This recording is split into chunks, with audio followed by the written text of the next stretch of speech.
বিএনপির বর্ধিত সভায় ভার্চুয়ালি যুক্ত হয়ে প্রধান অতিথি হিসেবে বক্তব্য দিচ্ছেন দলের চেয়ারপারসন খালেদা জিয়া। আমরা সরাসরি যাচ্ছি সেখানে। আমি চিকিৎসার কারণে যুক্তরাজ্যে অবস্থান করলেও আমি সব সময় আপনাদের পাশেই আছি। দীর্ঘ 15 বছর গণতন্ত্রের জন্য, আমার মুক্তির জন্য আপনারা যে নিরন্তর সংগ্রাম করেছেন এবং আমাদের অসংখ্য সহকর্মী প্রাণ দিয়েছেন, জুলুম নির্যাতনের শিকার হয়েছেন এবং প্রায় 1.25 লক্ষ মিথ্যা মামলায় জর্জরিত হয়েছে, এখন আদালতের বারান্দায় ন্যায় বিচারের জন্য ঘুরে বেড়াচ্ছেন।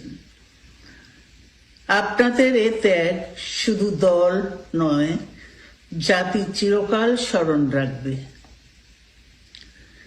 দেশ আজ এক সংকটময় সময় অতিক্রম করছে।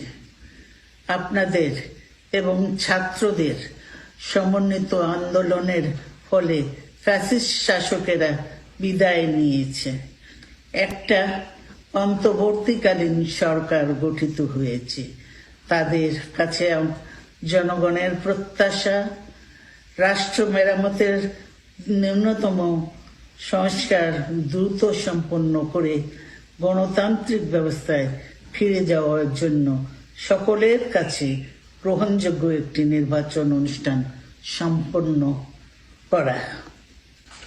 আমার বর্তমানে দলের ভারপ্রাপ্ত চেয়ারম্যান, সিনিয়র নেতৃবৃন্দ এবং আপনাদের সকলকে সাথে সঙ্গে নিয়ে নিরন্তর কাজ করে দলকে সুসংহত করেছেন। আমি আপনাদের ধন্যবাদ জানাচ্ছি। আমি বিশ্বাস করি আপনারা শহীদ প্রেসিডেন্ট জিয়াউর রহমানের আদর্শে আরো উজ্জীবিত হয়ে আগামী নির্বাচনে সাফল্যের জন্য ঐক্যবদ্ধভাবে কাজ করবেন। এমন কোনো কাজ করবেন না যাতে আপনাদের এত দিনকার সংগ্রাম, আত্মত্যাগ বিফলে যায়।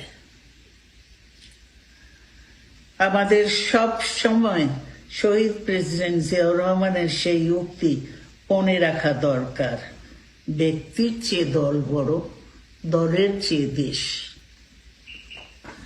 বাংলাদেশের সর্বস্তরের মানুষ, বিশেষ করে তরুণ সমাজ আজ এক ইতিবাচক গণতান্ত্রিক পরিবর্তনের জন্য উন্মুখ।